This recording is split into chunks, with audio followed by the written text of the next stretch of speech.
లక్ష్మి బుర్కలో మిత్ర కారులో వెళ్తూ ఉంటుంది. ఇక అప్పుడే ఎదురుగా అర్జున్ చాలా స్పీడ్గా డ్రైవ్ చేసుకుంటూ వచ్చి సడన్గా బ్రేక్ వేస్తాడు. ఎదురుగా వచ్చింది ఎవరోనని చెప్పి మిత్ర చాలా కోపంగా కళ్ళు కనిపించడం లేదా అని చెప్పి అరుస్తూ కారు దిగుతాడు. కార్ల నుండి అర్జున్ కూడా దిగుతాడు. ఇద్దరు ఒకరినొకరు కోపంగా చూసుకుంటారు. అర్జున్ని చూసి లక్ష్మి కంగారు పడిపోతూ ఉంటుంది. లక్ష్మి కంగారు పడ్డం అర్జున్ గమనిస్తాడు.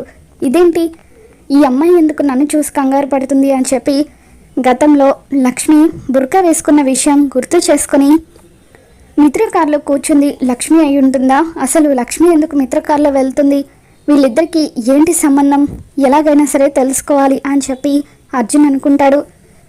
మిత్ర కార్ని ఫాలో అవుతూ మిత్ర బుర్కాలో ఉన్న లక్ష్మిని ఒక చోట దించేసిన తర్వాత అప్పుడు అర్జున్ లక్ష్మిని ఫాలో అవుతూ ఉంటాడు. ఎలాగైనా సరే తన గురించి తెలుసుకోవాలని చెప్పి అర్జున్ అలా మనసులో అనుకుంటూ లక్ష్మి వెనకాల నడుచుకుంటూ వెళ్తూ ఉంటే లక్ష్మి కూడా వెనక్కి తిరిగి అర్జున్ని చూస్తూ భయంగా వెళ్తూ ఉంటుంది. మరి ఈ వీడియో మీకు నచ్చినట్లయితే తప్పకుండా లైక్ చేయండి.